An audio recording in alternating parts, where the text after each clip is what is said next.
How's everybody doing this morning? Good. How are you? Good. Now, obviously, this is a panel on the art of film criticism. I would assume that you're all here because you're interested at least a little bit in that topic. How many of you have YouTube channels, blogs, anything where you talk about movies? Anybody? Okay, a couple of you. All right. I'm thinking about getting it started, but I want to also review TV stuff also. Yeah, I mean it's all part of the same thing, really. I mean the same rules apply if you're reviewing TV shows as they do if you're reviewing movies. The biggest difference, obviously, is that a television series is ongoing. Yeah, unless you're doing something like Daredevil, which, by the way, Netflix has officially announced The Punisher is getting his own show. Who's excited about that? So yeah, me personally, I did a review on my YouTube channel of Daredevil, and I did it as one review. A lot of people do it episode by episode. I just talked about the whole series. So with something like Netflix, that's an option that you have. Whereas something like Arrow or The Flash, you do it every week. I thought about with doing TV. I just thought about doing it like season to season. Yeah. That way your opinion doesn't. I think if you just review a full show and then just stop there, your opinion could change as the show progresses. Yeah, it could. I mean, some shows start out strong and they get weaker as they go. Even season to season. I mean, me personally, I think Arrow has dipped in quality quite a bit since the first season. I was really impressed with the first two seasons. I'm a huge Mike Grell fan, and I thought that the first two seasons were very much the Mike Grell Green Arrow, and I think it's gotten away from the tone that it had originally. So, but there we go. We are live on Facebook, so hello to everybody watching on Facebook. Film criticism is the analysis and evaluation of films and the film medium. This encompasses much more than just talking about whether or not a movie is particularly good or bad. As a film critic, it is extremely helpful not to just understand film theory, but to also have a working knowledge of the film industry as a whole. Now, obviously, the best reason, and the only reason really, to get into being a film critic. By the way, I am the film critic for TheBlaze. I forgot to introduce myself, so I'm William Avitt, film critic for TheBlaze. I don't know if anybody here is familiar with my work in that publication, but you can check it out. We've got business cards, so if you're interested, I've got the only thing that's not on them is my YouTube information, but my Facebook is on there, my Blaze author profile is on there, my personal blog is on there, and my Twitter is on there. And if you follow me on Facebook or Twitter, you'll get to my YouTube channel eventually. So,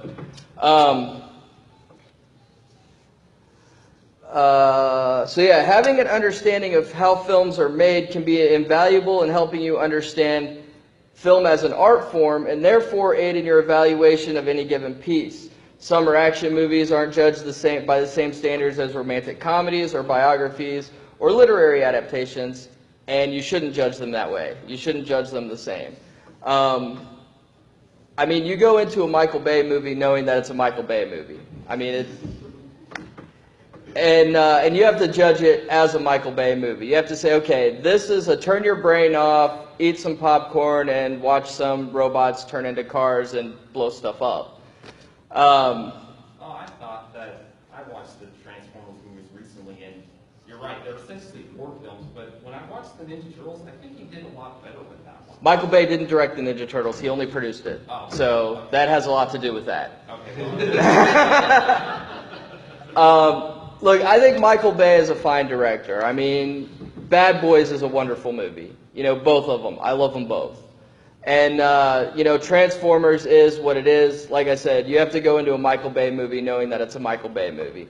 And you can't judge it by the same standards as you would judge, you know, something a little more important. You know, like Concussion with Will Smith. I thought that was a wonderful movie. And that's based on a true story, and there are a lot of things that go into critiquing a true story as opposed to critiquing something like Transformers. Historical accuracy, obviously, if it's based on a true story, that's very important. It's much more important than source material accuracy if you're talking about something that's based on a comic book or Transformers, or even something that's based on a novel like the Harry Potter movies or the Hunger Games movies. There's a lot to be said. Obviously, if it's a novel, you'd like it to stay a lot more closer to the source material. I mean, when you're doing something like Batman, you've got 75 years of Batman, to pull the stories from. And you have to think about that, too, when you're critiquing a film. You can't just say, well, this isn't the Batman who loved Batman v Superman? Anybody? Couple of you. Who hated it? Couple of you. Some mixed emotions there. A lot of the complaints that I heard about that movie were, well, that's not my Batman. That's not the Batman I know. And you're right. If you don't read Frank Miller, it's not the Batman you know. If you read Frank Miller, it's absolutely the Batman that Frank Miller wrote. So you have to look at those kinds of things too.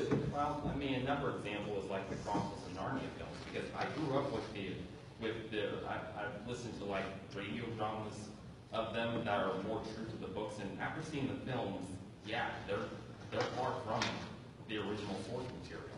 True, but they're still enjoyable films. Yeah, I mean, I'm not saying but it's just different for me. Right, and I'm not saying don't ever compare to the source material. Obviously, that's a criteria you look at, but you should really try to take a movie on its own merits and not on the merits of the source material. Now, the word criticism often carries negative connotations, but criticism doesn't have to be negative. A lot of times you'll see people say, do you mind if I give you some criticism? And what they're going to tell you is going to be really bad stuff. Like they're about to tear you down when they ask you that question. But criticism is all of it. It's the good stuff and the bad stuff. It's not just, when people say, oh, you're overcritical of this movie, what they mean is you're overly negative about this movie. You can't be overly critical about anything, because being critical encompasses the good and the bad. You don't like Nostalgia Critic? I do, but he's just a good example of what you're saying. Yeah. If you watch Doug Walker out of character, he's not quite as grumpy as he is when he's a Nostalgia Critic. I'm saying he's fine, but yeah, he can get overcritical when he's in character. Yeah, that's true. But again, that's the character. So, people like to throw around the term constructive criticism when talking about criticism that is meant to help someone improve. But criticism can be reporting on what the piece did well also. Criticism is simply an analysis of any given piece of work, and that's all it is. So if you read, a comic book or whatever, and you think, well, the art was really good, but the story kind of suffered, all of that is part of being a critic. It's not just the negative stuff. I think the word criticism has gotten kind of a bad rap, but all it means is, that you're analyzing something. Now, even when writing a bad review, it's very important to try and stay as objective as possible and not just trash the piece for all it's worth, which I know sometimes can be really tempting. There have been times, and I'm about to share with you a quote from Roger Ebert, who for me is one of my biggest influences as a film critic. He's one of the biggest, most popular film critics of recent memory. But for me, sometimes it's really hard. I'll sit through a movie and I'll be like, oh my God, this is garbage. And then I have to sit at my computer and think forever about how do I say anything good about this just terrible movie. The Boss was that way. Oh my God, who saw The Boss? No? It's horrible. Don't go see The Boss. It's terrible. Roger Ebert, debatably one of the most influential film critics of our time, once said that it's important to give the film its day in court. Just as an alleged criminal has a right to a defense, the film also has a right to a defense and not just a one-sided trashing. Okay, the last movie I saw and wrote about was The Huntsman, Winter's War. Who saw that? Terrible movie. Boring. Snow White and the Huntsman really wasn't that bad. It was kind of like Grimm's Fairy Tales meets Game of Thrones. It was pretty cool. But The Huntsman is just so boring. But there's a lot of good stuff there too. It's visually stunning. You know, it has all the visual, you know, the great visuals and all the Game of Thrones aspect that the first one had. The story just, I don't feel like it screamed to be made. It felt really forced. And here it is, it's a sequel to a Snow White movie that doesn't have Snow White anywhere near it. They mention her in passing, and that's kind of it. Well, yeah, and that's another thing is the villain in The Huntsman was very much like discount Elsa. Like you're watching it and you're like, that's Kmart Elsa. I don't know what name they're calling her, Froyow or whatever I don't know. But yeah, it's Kmart Elsa. What did you think of Mirror Mirror since that came out, Ron? I didn't see that one. Yeah, I don't even know that movie. Well, it's more of a comedic Snow White thing. I've not seen the whole thing of it, but yeah, it's more lighthearted than Huntsman was. Really? And it came out this year?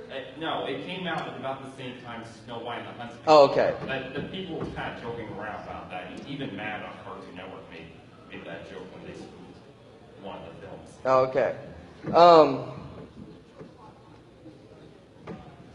Okay, film, especially where your audience is concerned, is quite subjective. Okay, you're gonna have one opinion, and your audience is gonna think you're just freaking stupid.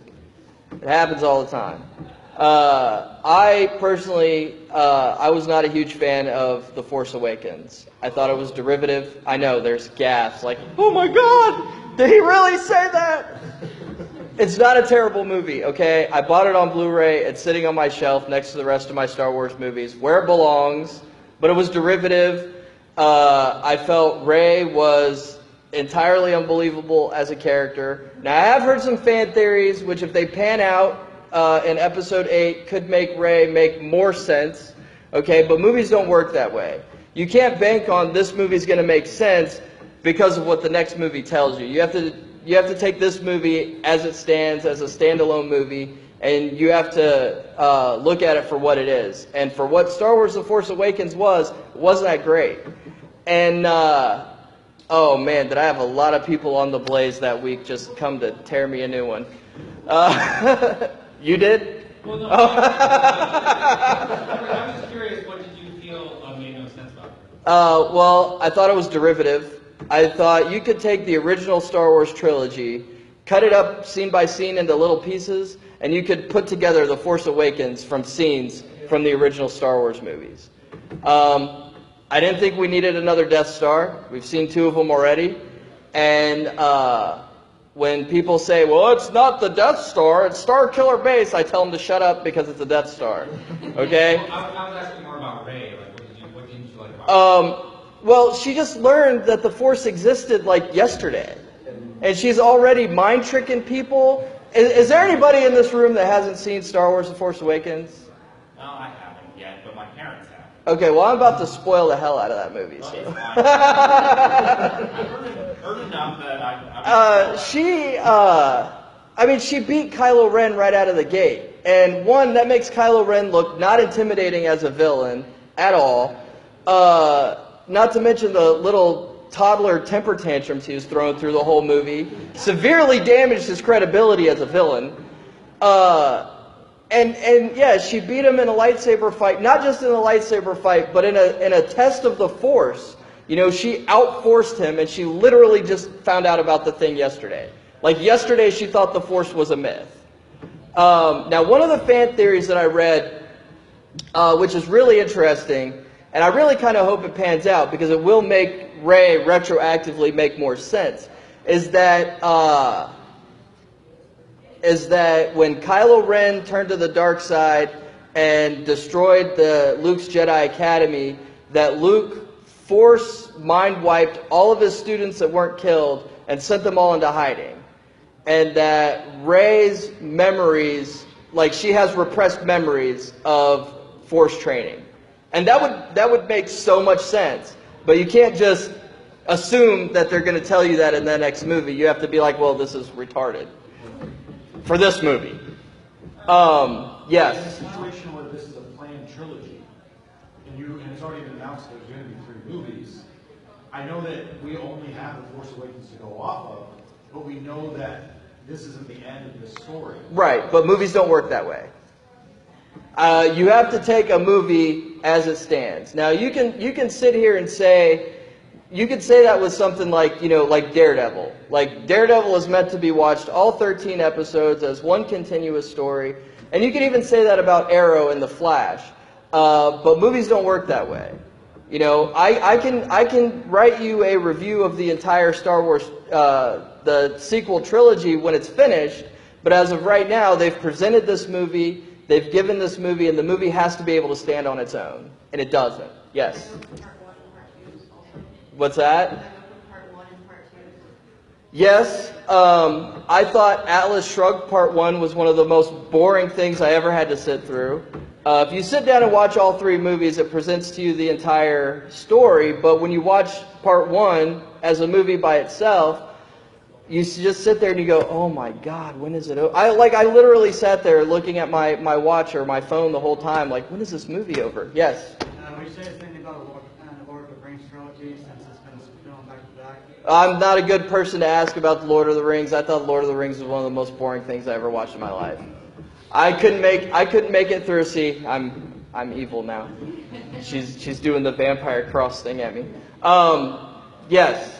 So when you critique a film like The Force Awakens, Yes. can you compare the story or some of the premises in that movie with the previous 6 Star Wars films? And as far as like the storyline goes, you were just saying that a movie has to stand on its own, but when it's part of a Yeah, you can judge it based on what's come before, but you can't just make up stuff to fill in, what's maybe coming after to fill in plot holes in this movie. For right now, for The Force Awakens, these are plot holes. Now, if they fix it later, then retroactively you could be like, oh yeah, that makes more sense now. And in Episode 8, I definitely would do that. If they explained why she's such a badass now, I would definitely say, this explains why, she was a badass in the first one. But because Darth Vader had to have Jedi training, and Luke had to have Jedi training. right, That makes Rey so amazing. right, exactly. And if you really think about it, Luke Skywalker did absolutely nothing in the first movie. Yeah, He really did nothing. I was just about to say, I understand why you think He that. was almost scenery in the first movie. Because it takes a few movies. I mean, it's true. Luke Skywalker was almost scenery in the first Star Wars, in Episode 4. He blew up the Death Star at the end, almost by accident. I mean, he got lucky. And he would have been shot out of the sky by Darth Vader if Han Solo hadn't come back to save his ass.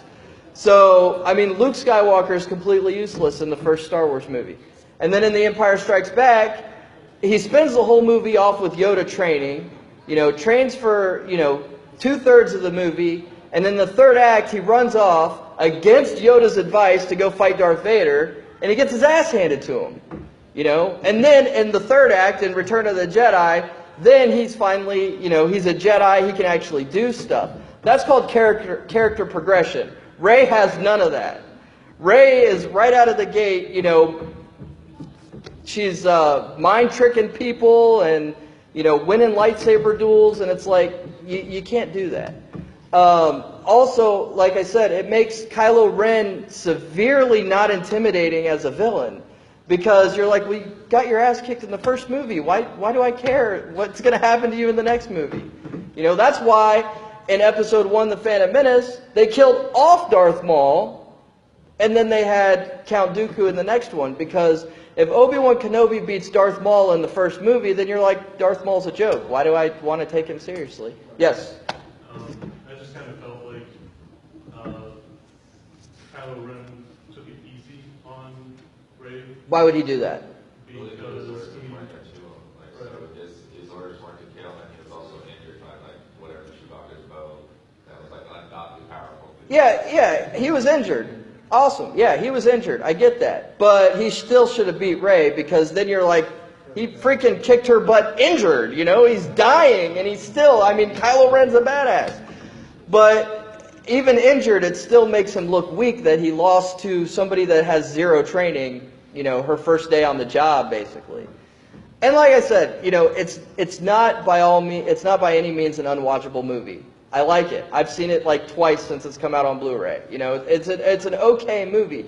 But, and this is another point that I have later on in my notes, but you really have to separate yourself from your fandom if you're really wanting to be a professional film critic. You can't come out like, you know, you can't come out like a fanboy and just say, oh, this is great because it's Star Wars, because then your audience isn't going to take you seriously, because they saw the movie and they knew it was derivative. And I actually called out the 95% of other critics that weren't me on Rotten Tomatoes, because there's really no way these people actually enjoyed this movie, except for that it's Star Wars. And if you read the positive reviews and the negative reviews, they all say the same thing. They all say it's derivative. They all say, I mean, there's debate as to whether or not Rey is a Mary Sue or not, but I think she is.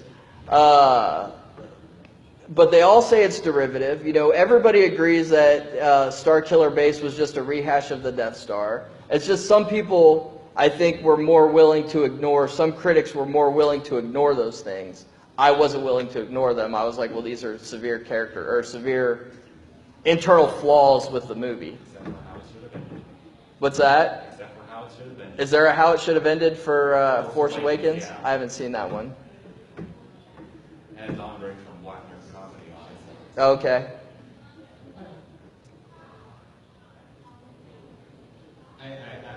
Yes.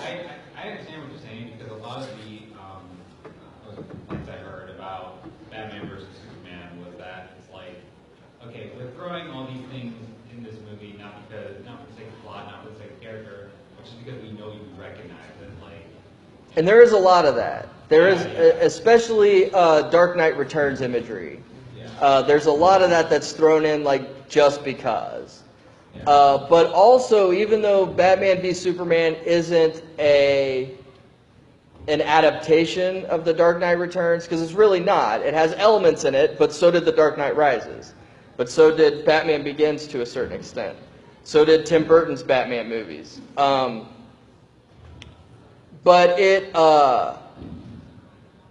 did take not just elements from the movie, but a lot of style and a lot of it threw in a lot of things like the Batman with the lightning bolt, and you know, things that like just shots that you're like, oh, that's from Dark Knight Rises, and it did almost do that a little bit too much. But again, there are some people that love that, and that's part of my next point, or the point that I was trying to make, was that everything is subjective. Even though there are objective criteria by which that you're going to measure a film by, you know, story, how well it's paced, how well it keeps your interest, even set design, costume design, things like that, you're going to find some things distasteful that your audience might not. And that's exactly what Roger Ebert was talking about, was even if you hated a movie, you have to present the movie to your audience in a way that they might still want to see it. You know, you could sit here and the same thing goes with positive reviews too. You want to present it in a way that your audience might be like, well, I'm not going to waste my time on that movie.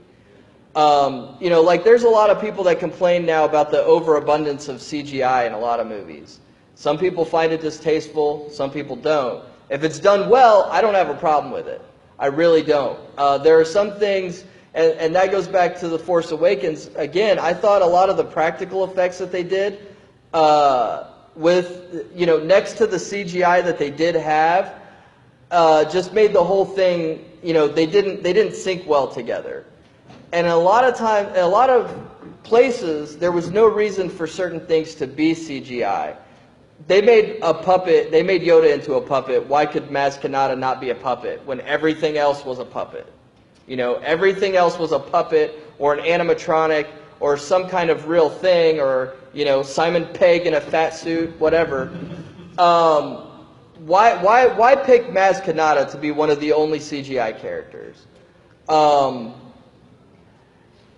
Snoke is a little bit different. I mean, he kind of really had to be CGI. He would have been really hard to do as a puppet. But again, I think J.J. Abrams went a little overboard on the practical effects. I think you need to be able to use them both together to where they look well together. And Star Wars The Force Awakens, it just didn't. Like, you could tell what characters were CGI and what characters were Simon Pegg in a fat suit. So for me, that's a problem. For other people, it's not a problem. So, everything is subjective. So yeah, definitely you want to present your opinions in a way that your audience is still able to make up their own mind. There is a general consensus among both. I already talked about that. Okay, here we go. In my review of Star Trek Into Darkness, who likes Star Trek Into Darkness? Anybody? I had the same problems with Star Trek Into Darkness that I had with Star Wars The Force Awakens. It was entirely too derivative. In fact, when I did my review of that movie, I compared it to, I called it the Superman Returns of the Star Trek franchise. Because it kind of really is. It relied too much on what had come before and didn't want to stand on its own. And I feel like if they hadn't used Khan, they wouldn't have had those issues. It's like they felt, well, we're using Khan, so we have to put in all these throwbacks to Star Trek II. And it's like, no! Ironically enough, you don't have to do that because we've already seen Star Trek II. I don't want to see it again. And in the second Star Trek movie of a new franchise. Like, are you kidding me? There was so much derivative about that. So you thought it was just a rehash? Not completely, but yeah, in a lot of ways. Especially in the third act. It got to be where it was almost word for word the Wrath of Khan, with the death scene and Kirk. And I honestly, because that's another one, that movie has like 3 different endings. Like 3 different times in that movie I'm like, oh good, it's over. Oh wait, no it's not. And I honestly thought that they were going to leave Kirk dead at the end of that movie and they were going to have Star Trek III, The Search for Kirk. I honestly thought that. I was sitting there in the theater going, they're going to have Star Trek III, The Search for Kirk. Luckily they didn't do that, and hopefully Star Trek Beyond is better than Star Trek Into Darkness was. And again, I bought Star Trek Into Darkness on Blu-ray. It sits on my shelf next to the rest of my Star Trek movies. If all you're familiar with as far as Star Trek goes is the J.J. Abrams movies, it's a great sequel to the first one.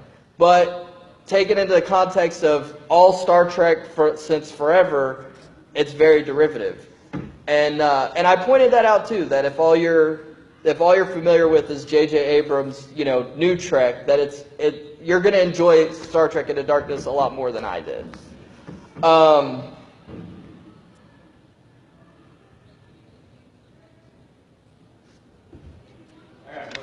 Yes. So, before you go into a movie, have you ever had sort of a bias for or against it based on politics or things that you've heard, like maybe the director and the lead actor got in a fight, or the director fired him over some frivolous thing, and then you went into the movie thinking, man, I'm not going to like this because the director's an idiot?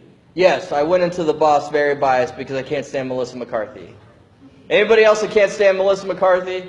Anybody else think she's going to ruin Ghostbusters? I think the whole cast is going to ruin Ghostbusters, but that's just me. It's understandable. There's this one guy I know, his name is Matt Burnay. He does something called Electric Dragon 505. He does animation reviews. Okay.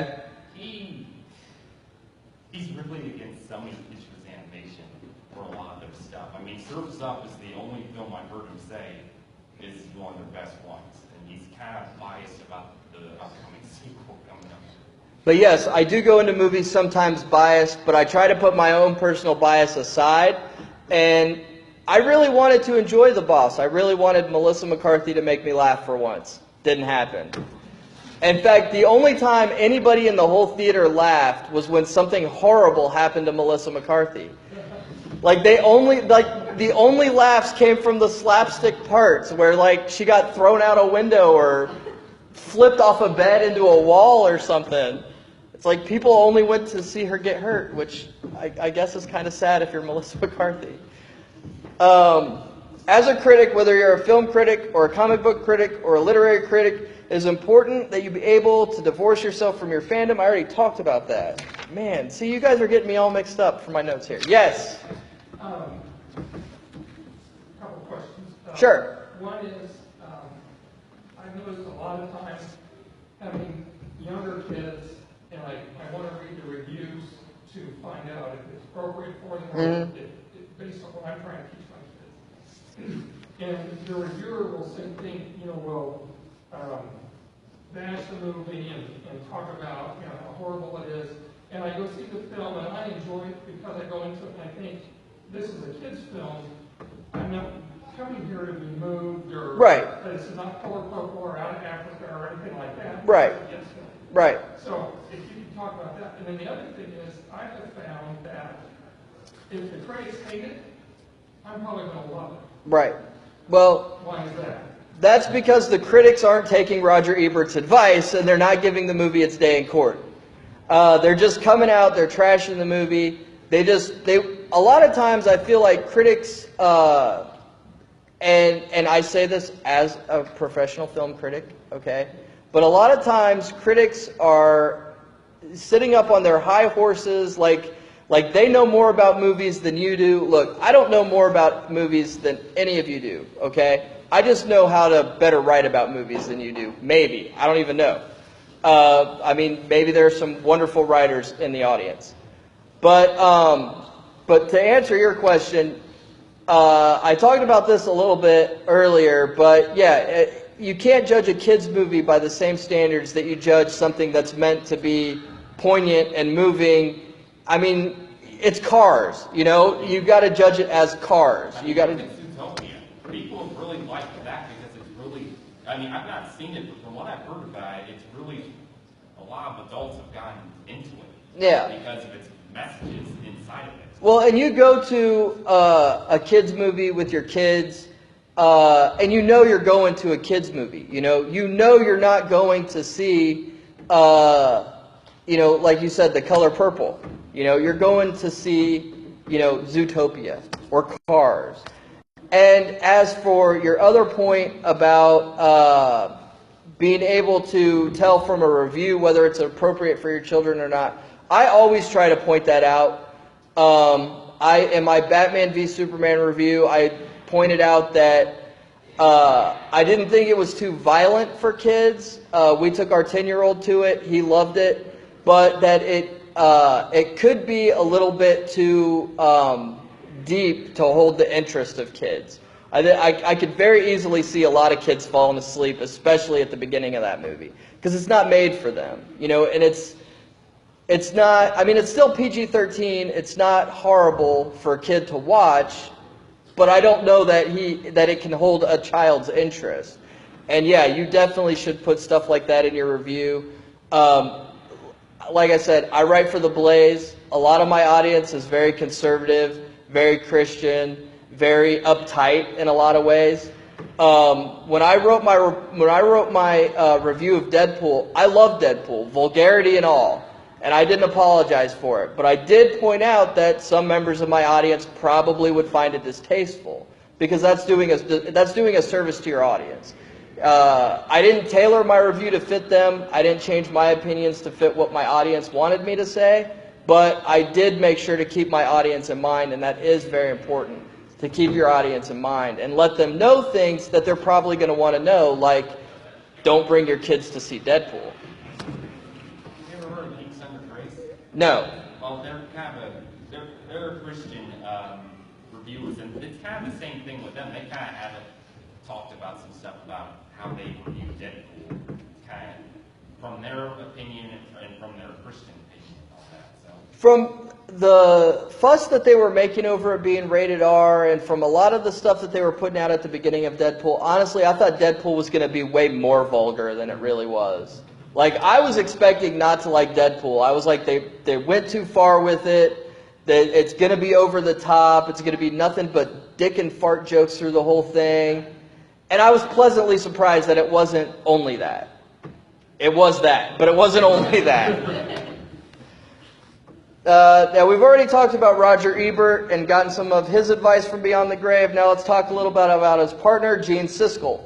Siskel once said that political correctness and wanting to be liked is death to a critic. One of the most important things you could ever learn about the art of critical reviews is to not care what anybody else thinks. This is your review, your opinion, and if people want to come at you with hateful comments, you know, if you're doing YouTube videos, they go right down below in the comments section. Put them there, and, you know, every time you come click on my video or click on my article or click on my blog to come hate on me, I get paid. So by all means, come give me all the hate you want. And that really is, you know, you can't sit there and try to be overly politically correct. You can't sit there and point out flaws that don't really exist because that's what your audience expects you to do. And that's what Gene Siskel was talking about. I mean, everybody wants to be liked, and every writer wants to be respected by their readership. Or, you know, if you're doing YouTube videos, your viewership, whatever. I'm a writer, primarily. I do make YouTube videos, like I said, but I'm primarily a writer, so everything I say is going to be from a writer's perspective. But you can't place wanting to be liked above being real with your readership. Sometimes you might be tempted to tailor a review to your audience. You always want to keep your audience in mind, like I said to him, but you don't write your review in a way where you place currying favor with your audience above your actual opinion of the film and your journalistic integrity. You have to keep that in mind too. You have to keep in mind your journalistic integrity because your audience isn't going to respect you. If you just come out and you're like, you know, oh, every Marvel movie is awesome and every other superhero movie sucks, they're going to be like, yeah, you're just a Marvel fanboy. Why do I have to listen to your opinion? You know? And you see that a lot with, you know, guys on YouTube. A lot of times in the comments, you'll scroll down and you know, Grace Randolph and John Campea just got into a little beef. I don't know if you guys are familiar with them or keep up with them. Is that the guy with the African American guy? No, John Campea, he used to be the host of Collider Movie Talk, and before that it was AMC Movie Talk, and I think he's between jobs now. I don't know. Grace Randolph is the host of Beyond the Trailer on YouTube, and she used to write comic books. She accused John Campea of being basically in Disney's pocket. And that's really funny because he liked Batman v Superman. So, but she's been going on the attack of everybody that hated that movie, saying, well, you've just been paid off by Disney. Well, no, that's idiotic. No film critics have been paid off by Disney. I think a lot of film critics, when it comes to Batman v Superman, I think Batman v Superman was deeper than they thought that it should be because it's just a comic book movie. It should be, you know, they're expecting all comic book movies to be, you know, the Avengers, lighthearted and jokey, and not all comic book movies are like that. And not all comic book movies should be like that. So, I'm just asking this, but since we kind of heard that Batman vs. Superman is getting kind of extended cut when it comes out on DVD, what do you do about that? I mean, what do you do about, like, how do you do with your opinion when it comes to extended cut? Well, they announced that the extended cut of Batman v Superman was going to be coming before the movie even premiered. So I feel like the studio told Zack Snyder, you keep it under this length and you have no choice, and he had to cut out stuff he didn't want to cut out. So I think he always planned on having that release. Now, when I did my review of that, I did say that I gave Batman v Superman a 3.5 out of 4. but that the extended cut could very possibly be a 4, but that I can't rate a movie that isn't out yet. Right. That's why You know, and that's if you have foreknowledge of something that is going to be an extended cut.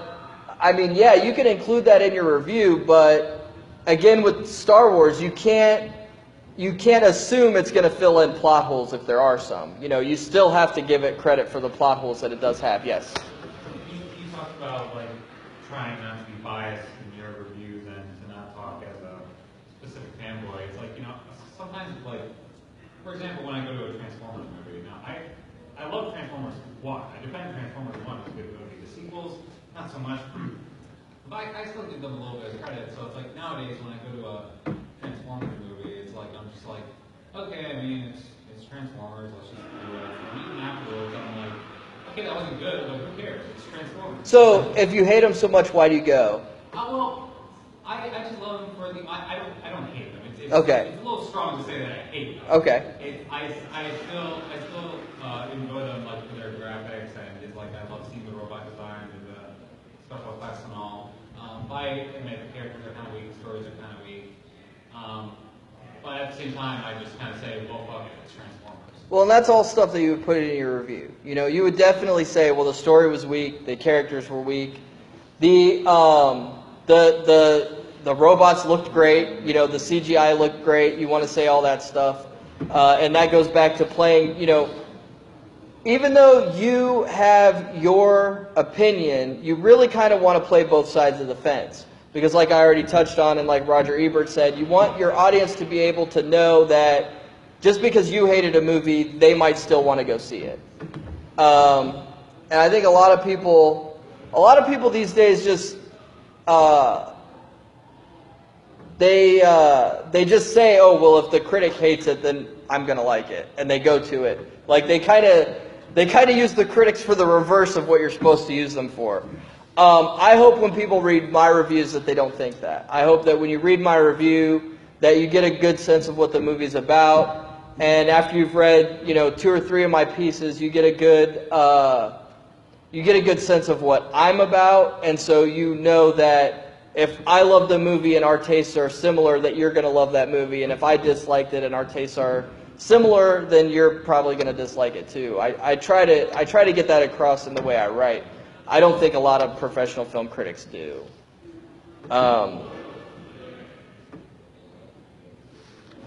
So, yes.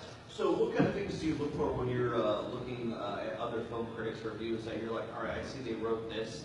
This might be something that I'm really going to enjoy, and then you tend to enjoy it based on things they said. Well, when I read other reviews, which I do, I read a lot of stuff on RogerEbert.com. I watch a lot of YouTube videos. I love Chris Stuckman.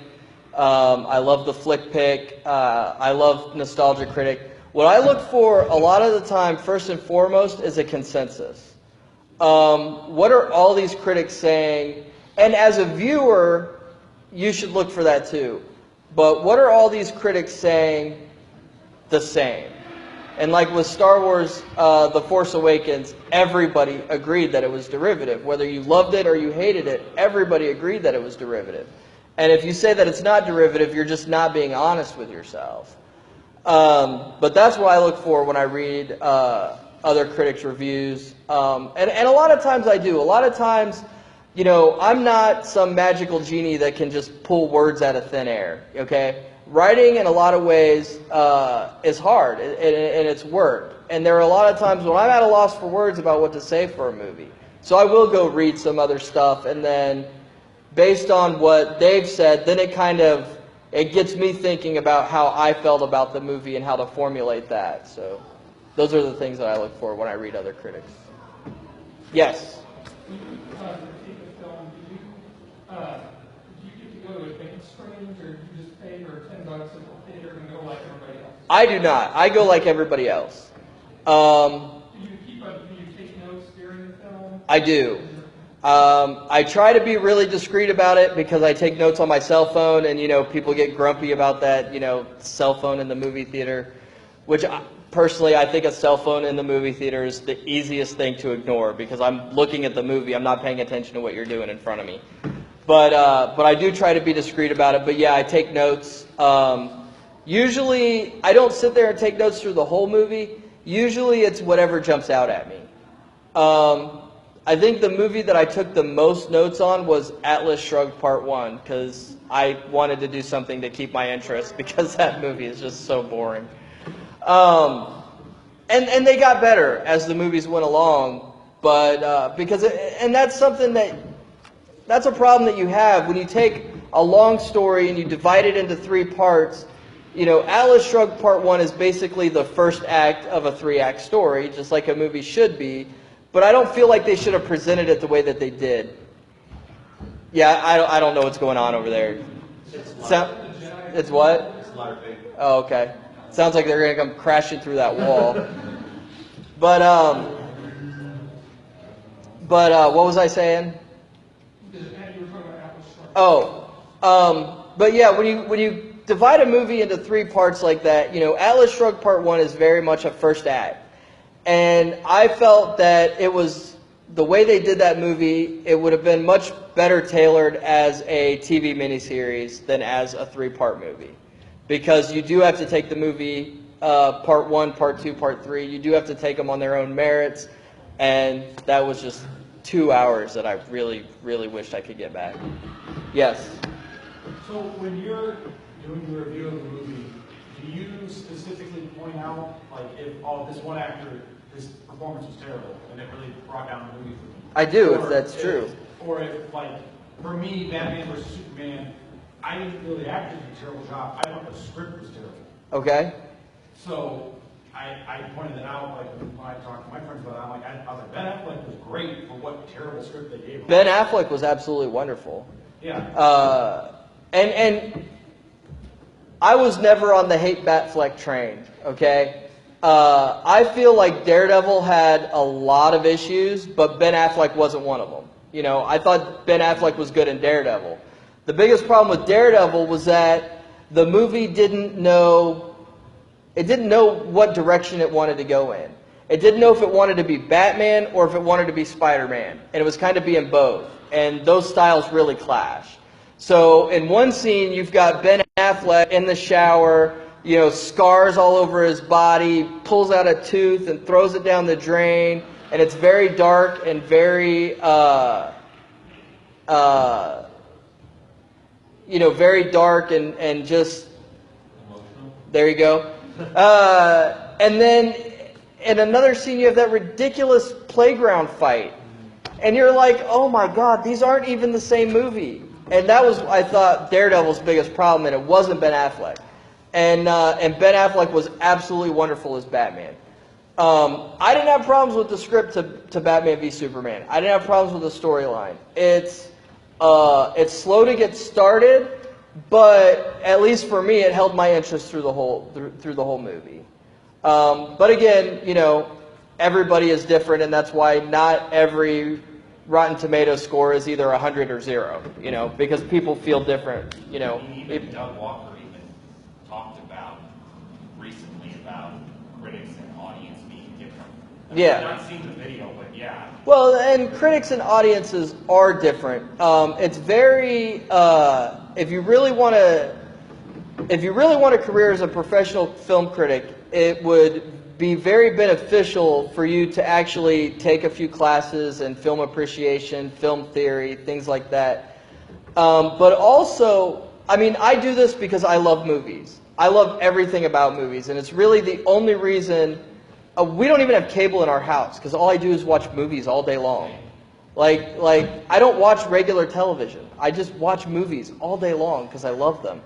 And I watch a lot of the special features about how this movie was made and what they did here and what they did there. And a lot of that is also very beneficial. And yeah, if you have a passion for movies to where you want to do that, it does give you a knowledge that separates you from the audience.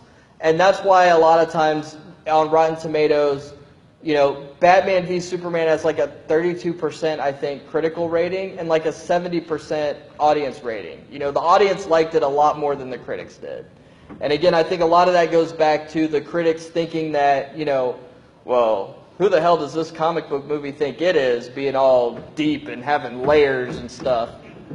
But that's just my personal opinion. I don't know what's in the hearts or minds of other critics. You know, that's just how I saw it.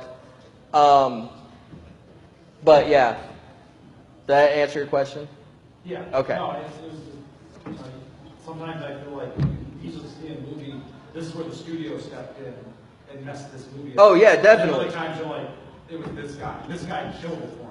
You know, or this character that they made was just awful. Yeah. Yeah. Jesse Eisenberg was terrible in Batman v Superman. Good, except that wasn't Lex Luthor. It was like a Joker with Jesse Eisenberg. Would have been a great Joker, apparently. Yeah, or the Riddler. Yeah, it just wasn't Lex Luthor. It just wasn't. But yeah, definitely. Yeah. I'm just kind of like, what do you think is the hardest kind of movie to critique? Because, like as you said, you go into a Transformer movie or Michael Bay, but you go in knowing, hey, this isn't going to be something that's going to necessarily be thought-provoking. I'm just going to sit there and go like, oh shit, explosions. And like, so you go to comedies and you expect a certain thing, but then you go into things like Saving Private Ryan or those kind of movies, and you expect a lot more of those films. Right. And so, do you find yourself being harder on films based on the content that they're supposed to be? I don't know if I'm harder on them. And again, I mean, it's very hard to know your own flaws. So you might read my reviews and say, yeah, you really were too hard on this, Concussion or whatever, even though I really like that movie. So I don't see how you could say that. But just as an example, something like Concussion, like you said, Saving Private Ryan, I don't know that I'm harder on them. I just judge them differently because, they are, and I do hold them to a higher standard. Obviously, the cheesy acting you can get away with a little bit more in Transformers than you can in Saving Private Ryan. Because Saving Private Ryan is there for a different purpose than Transformers. Transformers, you really only go to Transformers to see robots blow up other robots. I mean, that's really all they're for. And you should expect more out of them than that. I really like the first three Transformers. I really like them. Age of Extinction, I did not like so much. I just feel that the new cast and Mark Wahlberg, and they just didn't have what the other cast had. Even Shia LaBeouf, who's annoying as hell. His annoyingness worked for Sam, because Sam is supposed to be annoying as hell. Now, in Indiana Jones and the Kingdom of the Crystal Skull, his annoyingness didn't work so much. But because he's supposed to be this, big bad greaser, and you're like, he's not intimidating. That's Shia LaBeouf. That's the kid from Holes. Put that knife away. You're not scaring anybody. But he works, and that's definitely something too. Actors have their flaws, and some actors just fit in a role better than they do in other roles. And Shia LaBeouf definitely fit in Transformers. Yes. Yeah, I guess it's kind of hard score about writing a review for me, but how do you know what score you want to give a movie? Well, I take a lot of things into account. In my written reviews on TheBlaze, I don't score movies. On my YouTube videos, I do. I score them out of 4 because that was the standard Roger Ebert set. A lot of people now have scores out of 10 or 5 stars or whatever. I score out of 4. That's just what I do. I grew up in the 80s and the 90s. Roger Ebert was all over the TV. Siskel and Ebert, I used to sit there and just in awe, watch them talk about movies. And so I score out of 4. I just go with what feels right. I know that, I critique based on, a lot of different criteria. And usually I'll start at 4 and I'll deduct points for things that the movie did wrong. So, like Batman v Superman, I gave it a 3.5 because I really felt that it was really good, but it was slow in the beginning. It did tend to drag in places, and you could definitely see where the scenes that will be in the extended cut, you can definitely see where they were probably taken out. So that's why I said the extended cut I would probably give a 4, but I can't grade a movie that that I haven't seen yet. So we have time for one more question, I think. Do you feel the scoring system waters down? I don't know that it waters down the reviews. I think it definitely taints the audience's opinion of a movie.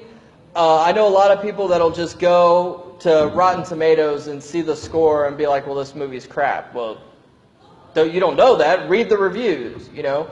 A lot of times they don't even read the reviews. They just look at the score and then move on. Well, read the review, because there might be something in the review that you know that you're going to enjoy better than the critic did. You know, he could sit there and trash the movie because it's all CGI, and you could sit there and say, well, that doesn't bother me. I don't care about that. And then you might enjoy the movie. So, yeah, I think I don't think that ratings bring down the review, but I think they taint the audience's perception of the review. So that's why at TheBlaze I don't use them. I use them in my, like I said, my YouTube videos, but they're at the end. So, you know, we'll talk about the movie, and then we'll because I usually do them with my wife Heather, who's in the front of the audience, taping this for YouTube. But we'll give that'll be the last thing we do, is we'll say, you know, what score we give the movie out of 4. And then that way you can't, you know, the score doesn't taint the review because you've already listened to the whole review before you even got the score. Anybody else, real quick? How about a quick watch or don't watch? Well, definitely watch Batman v Superman if you haven't seen it. Definitely watch Deadpool. Definitely watch Daredevil. If you're not watching Daredevil on Netflix, you are severely wrong. Because that is one of the best. That is one of the best superhero TV shows I've ever seen in my life. What do you think of the other ones? At least the other Marvel ones that are on Netflix. I didn't see Jessica Jones. I watched the first episode. It didn't hold my interest. I keep meaning to go back to it, but I just haven't. So Daredevil's the only one that I've seen. And then, what's that? Jessica Jones is worth it. Is it? Yeah. I'll give it a try at some point. It takes about 3 episodes, but it gets Really? Yeah. And then definitely I'm looking forward to Civil War. I'm looking forward to Suicide Squad. I'm looking forward to Star Trek Beyond. I'm looking forward to Star Wars Rogue One. Looking forward to seeing Darth Vader back for that one. Darth Vader's my all-time favorite movie villain. So, but all right, that's it. Thanks for coming, and everybody have a nice day. Oh, also, my wife has. Oh no, I have them up here. We have business cards. If you want one, you can come get one. It's got all my links and everything. So. Thanks for watching.